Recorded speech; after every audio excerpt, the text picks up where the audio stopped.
आ रहे हैं, निफ्टी धड़ाम से गिर पड़ा, सेंसेक्स धड़ाम से गिर पड़ा। आज शेयर मार्केट में बहुत मंदी रही, आज शेयर मार्केट में बहुत तेज़ी देखने को मिली। समझ में नहीं आता था कि ये क्या है, शेयर मार्केट में क्या तेज़ी क्या मंदी। शेयर मार्केट नाम से लगता है जैसे हम मार्केट में जाते हैं कहीं वेजिटेबल मार्केट में, क्लॉथ मार्केट में, तो वहाँ तो समझ में आता है कि यहाँ तो सब्जी बिक रही है, यहाँ कपड़े बिक रहे हैं। शेयर मार्केट में क्या बिकता है, आखिर क्या खरीदारी होती है, क्या खरीदते हैं, क्या बेचते हैं। मैं अविनाश कुमार चौरसिया स्वागत करता हूँ आपके अपने YouTube चैनल आई ट्रेड जोन में। आज हम शेयर मार्केट के डिफरेंट सेगमेंट्स के बारे में जानने की कोशिश करेंगे। बहुत से लोग शेयर मार्केट में आ जाते हैं लेकिन उन्हें समझ में नहीं आता क्या खरीदे क्या बेचे। जो भी उनका ब्रोकर का एजेंट बता जाता है वो वहीं तक थोड़े दिनों तक सीमित रहते हैं, जबकि मार्केट में बहुत सारी अपॉर्चुनिटीज़ हैं। आपके खुद के बिहेवियर और ट्रेडिंग प्लान के हिसाब से कितने सेगमेंट्स हैं जिन सेगमेंट्स में आप ट्रेडिंग कर सकते हैं, लेकिन ना उस ब्रोकर के एजेंट के पास इतना टाइम होता है कि वो सब कुछ आपको बता के जाए, सब कुछ आपको सिखा के जाए। वो तो सिर्फ आपको बाई सेल करना बता के जाता है, वो भी कैश मार्केट में जनरली। जबकि ट्रेडिंग करने के लिए हमारे पास शेयर मार्केट में बहुत सारे सेगमेंट हैं जिनमें हम अपने रिस्क और रिस्क एपेटाइट के हिसाब से ट्रेडिंग कर सकते हैं। शेयर मार्केट में 3 डिफरेंट सेगमेंट्स हैं, cash market, future market and option market. वैसे तो ये एक दूसरे से इंटर रिलेटेड हैं, इनकी आपस में डिपेंडेंसी है, लेकिन इनमें ट्रेड करने के तरीके आपके अलग अलग हो सकते हैं।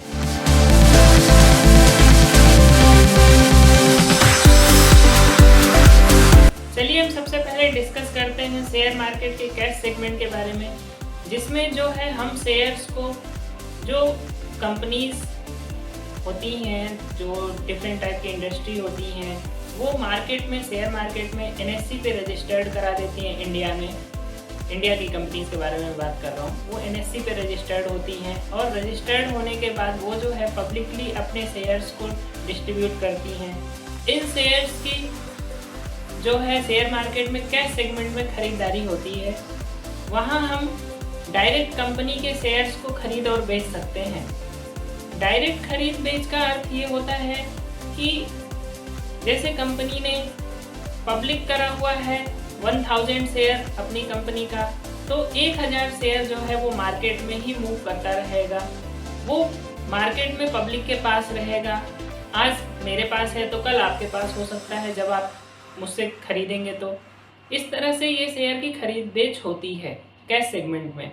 तो इसमें मिनिमम ऑर्डर 1 शेयर का होता है, 1 शेयर आप खरीद बेच सकते हैं। इस सेगमेंट में शेयर के जो है स्पॉट प्राइस पे मार्केटिंग होती है। स्पॉट प्राइस मीन कि जो प्राइस उस चीज़ का चल रहा है करंट में, उसी रेट पे उसकी खरीद बेच होगी।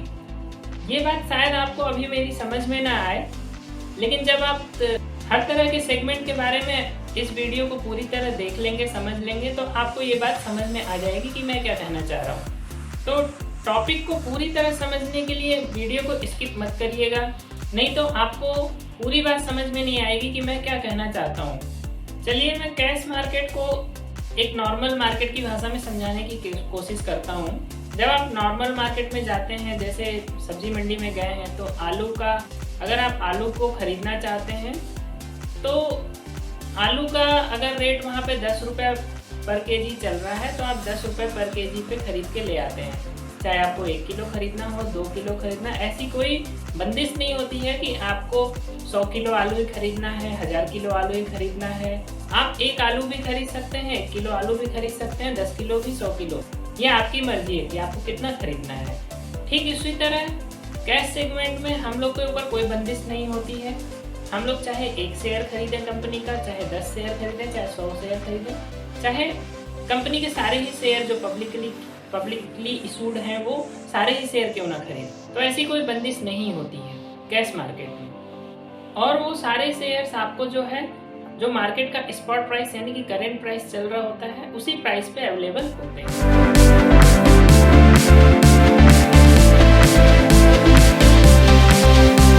फ्यूचर मार्केट, हम अपने नेक्स्ट सेगमेंट के बारे में बात करते हैं जो है फ्यूचर सेगमेंट। फ्यूचर सेगमेंट में जो शेयर है वो आपको डायरेक्टली अवेलेबल नहीं होता है, वो लॉट्स के रूप में अवेलेबल होता है। जैसे कि 100 शेयर का एक लॉट होता है, तो आपको एक मिनिमम जो ट्रांजेक्शन करना है, मिनिमम परचेज या सेल करना है, वो एक लॉट के लिए करना है। तो एक लॉट में अगर 100 शेयर हैं तो वो 100 शेयर आपको एक साथ ही खरीदने पड़ेंगे, उससे कम आप नहीं खरीद सकते हैं। और उसका जो प्राइस होता है वो 100 से मल्टीप्लाइड तो नहीं होता है, लेकिन एक फिक्स अमाउंट पे होता है। इस तरह से आप मतलब फ्यूचर मार्केट में मार्जिन बेनिफिट भी पा जाते हैं कि 100 शेयर्स के लिए जो है आपको 100 शेयर्स का पूरा प्राइस नहीं चुकाना होता है। लेकिन साथ ही साथ आपको ये भी जानने की ज़रूरत है कि फ्यूचर मार्केट में जो है, जो शेयर्स लॉट के रूप में अवेलेबल होते हैं, उनकी जो है एक फिक्स कॉन्ट्रैक्ट पीरियड होता है। वो फिक्स कॉन्ट्रैक्ट के लिए ही आप खरीद या बेच सकते हैं। वो ड्यूरेशन पूरा होने पे आपको जो भी ऑब्लिगेशंस हैं, टर्म एंड कंडीशन है, उनके फुलफिल करते हुए आपको एग्जिट हो जाना पड़ेगा। तो अभी तो हो गया कि ये फ्यूचर मार्केट में जो है लॉट साइज के हिसाब से शेयर की खरीदारी होती है। दूसरा पार्ट जो इसका है फ्यूचर मार्केट का, वो ये है कि जो शेयर्स हैं वो आपको स्पॉट प्राइस पे अवेलेबल नहीं होते हैं। वो स्पॉट प्राइस से कुछ ज़्यादा या कुछ कम पे अवेलेबल होते हैं।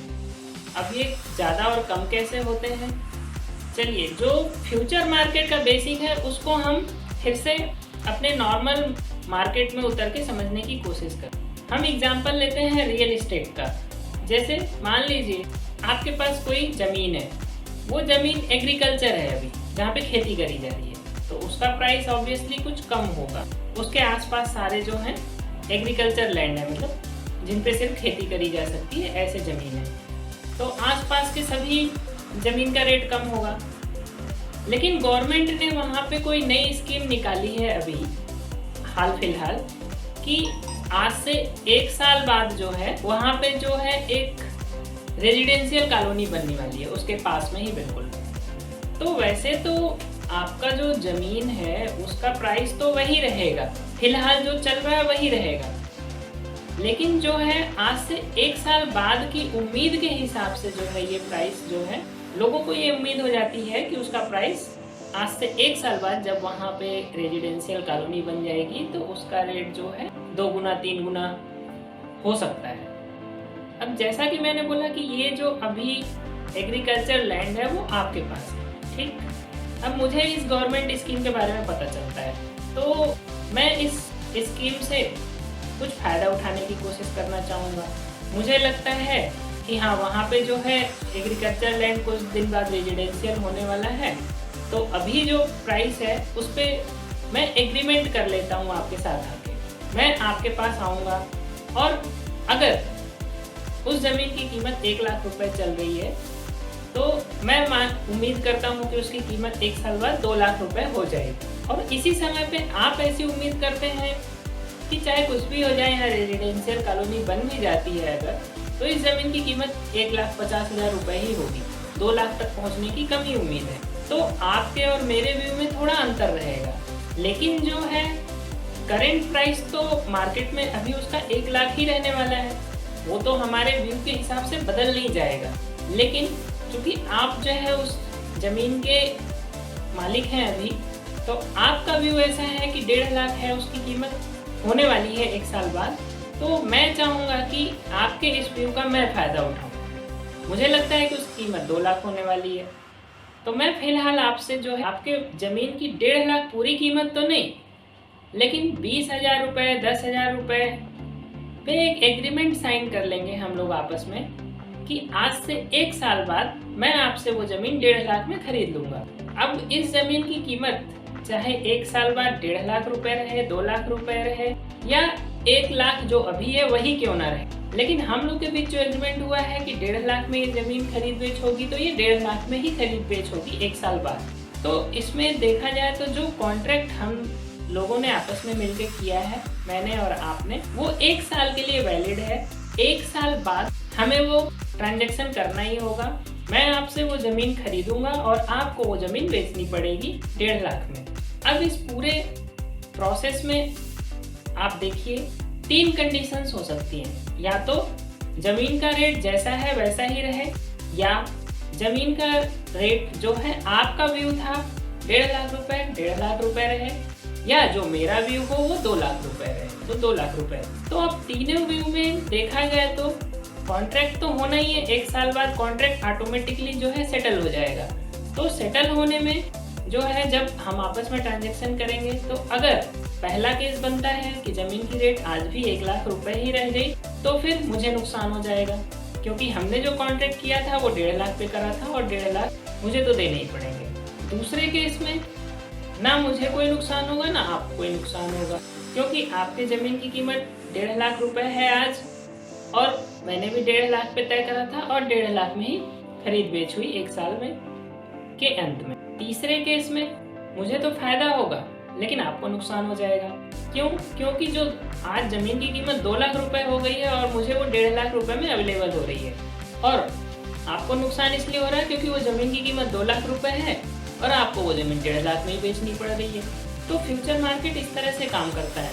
इसी तरह शेयर मार्केट में फ्यूचर सेगमेंट में जो शेयर का प्राइस होता है, अगर शेयर का प्राइस 100 रुपये है तो फ्यूचर मार्केट में कॉन्ट्रैक्ट का जो ड्यूरेशन होता है 1 साल होता है, 1 महीने होता है, 2 महीने होता है, 3 महीने होता है, इस तरह से अलग अलग कॉन्ट्रैक्ट्स होते हैं। तो जो बायर और सेलर के बीच में एग्रीमेंट होता है आज इस डेट पे, और जिस रेट पे एग्रीमेंट होता है वो कॉन्ट्रैक्ट के एंड होने पे उसी रेट पे उन्हें खरीद बेच आपस में करनी पड़ती है। तो उसके ऊपर उन्हें फायदा नुकसान होता है, जैसा कि मैंने आपको रियल एस्टेट के बारे में एग्जांपल दिया था। तो शेयर का प्राइस अगर स्पॉट प्राइस 100 चल रहा है तो फ्यूचर मार्केट में हो सकता है उसका प्राइस 102 रुपये हो, या कम भी हो सकता है, 98 रुपये भी हो सकता है, क्योंकि हो सकता है बायर्स का व्यू ऐसा हो कि मतलब वो शेयर का प्राइस जो है आज से महीने भर बाद कम हो सकता है, कंपनी अच्छा परफॉर्म नहीं कर रही है, या जो भी रीज़न उसके पीछे हो, क्योंकि शेयर मार्केट में तो दोनों ही तरह के व्यूज़ होते हैं, bearish view, bullish view.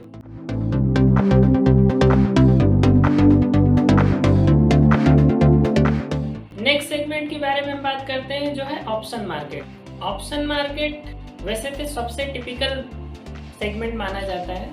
Option actually में जो बनाया गया है वो इसलिए बनाया गया है कि जो भी शेयर होल्डर्स हैं कैश सेगमेंट में, फ्यूचर मार्केट में, वो लोगों को एक प्रोटेक्शन देने के लिए बनाया गया है। ये एक इंश्योरेंस की तरह काम करता है। मैं आपको समझाने के लिए जो है फिर से आपके लाइफ में हो रहे एक्टिविटी के ऊपर ले जाने की कोशिश करता हूँ। जैसे कि हम लोग अपना लाइफ इंश्योरेंस कराते हैं, हम लोग जो है अपने लाइफ इंश्योरेंस एजेंट को सालाना, मंथली या जैसा भी कॉन्ट्रैक्ट होता है उस बेस पे हम उसे एक नॉमिनल चार्ज दे रहे होते हैं।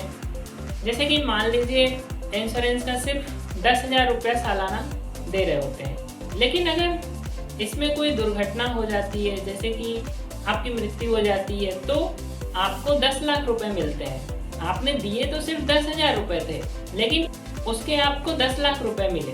तो ये इंश्योरेंस है, मतलब इंश्योरेंस। तो जैसे इंश्योरेंस सेलर होता है जो लाइफ इंश्योरेंस बेच रहा होता है, ठीक उसी तरह ऑप्शन मार्केट में ऑप्शन सेलर होते हैं जो कि एक तरह से आपके शेयर का इंश्योरेंस करते हैं। अब इसको सीधे समझने की कोशिश करते हैं कि मान लीजिए शेयर का प्राइस 100 रुपीज़ है और आपने 100 रुपये पे इसका शेयर खरीदा हो। आपने खरीदा है इसलिए क्योंकि आपको उम्मीद है कि शेयर का जो है प्राइस वो आज से 5 साल बाद, आज से 2 साल बाद, आज से 1 महीने बाद, 1 साल बाद, जैसा भी ट्रेडिंग आप कर रहे हैं, ट्रेडिंग या इन्वेस्टिंग, उसके बेस पे जो भी आपका व्यू है कि आज के बाद शेयर का प्राइस जो है 100 रुपये से ज़्यादा होगा। लेकिन आपको 2-4 दिन, 10 दिन बाद ऐसा लगता है कि कुछ मार्केट में अभी बेयरिशनेस आ रही है किसी रीजन की वजह से, तो हो सकता है इस शेयर का प्राइस लुढ़क के थोड़ा नीचे जा सकता है।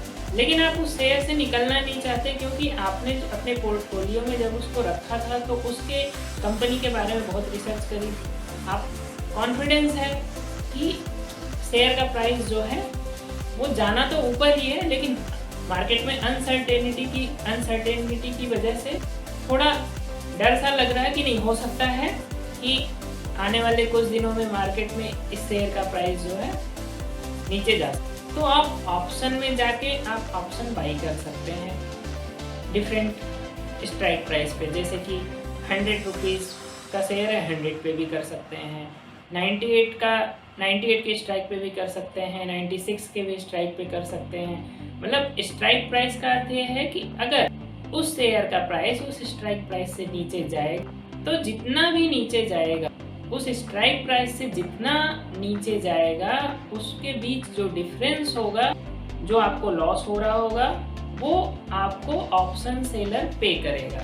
तो इसका अर्थ ये है, जैसे कि मान लीजिए आपने 100 रुपये का आपका शेयर है, अभी 98 के स्ट्राइक प्राइस पे आपने ऑप्शन बाई कर लिया है, मतलब कि इंश्योरेंस आपने खरीद लिया है, और आज से 1 साल बाद अगर शेयर का प्राइस 90 रुपया हो गया, तो 98 के स्ट्राइक प्राइस से 90 रुपये के बीच 8 रुपये का गैप आता है। वो 8 रुपये जो है वो आपको ऑप्शन सेलर पे करेगा, यानी कि आपको नुकसान सिर्फ जो है 2 रुपये का होगा, जो 100 से 98 के बीच का गैप है, 100 रुपये से 98 के बीच। बाकी जो है आपको कोई नुकसान नहीं।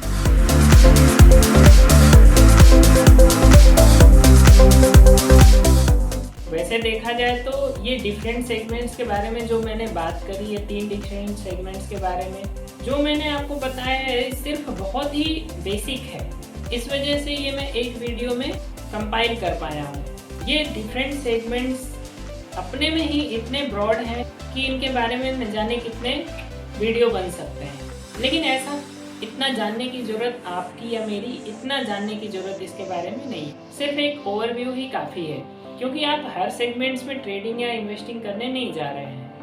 आप इनमें से कोई भी एक सेगमेंट चुनेंगे और ट्रेडिंग करेंगे। तो ओवरव्यू काफ़ी है। ओवरव्यू के बाद जो है आप थोड़ा व्यू आप खुद मार्केट में रह के देखिए, समझने की कोशिश करिए कि ये डिफरेंट सेगमेंट्स में ट्रेडिंग कैसे करी जाती है, किस में किस तरह का रिस्क है, किस में किस तरह के बेनिफिट्स हैं। वो सब कुछ देखने के बाद फिर आपकी ट्रेडिंग स्ट्रेटजी इन सभी तरह के सेगमेंट्स में से किस तरह के सेगमेंट्स में बहुत अच्छी तरह काम करती है, ये सब देखने के बाद आप शेयर मार्केट में आराम से ट्रेडिंग कर सकते हैं। मैं आपको अपने नेक्स्ट वीडियो में ये बात समझाने की कोशिश करूँगा कि आपके रिस्क, आपके स्ट्रेटजी और आपके बिहेवियर के हिसाब से आपको किस सेगमेंट में काम करना चाहिए। तो आप हमारे चैनल के साथ बने रहिए।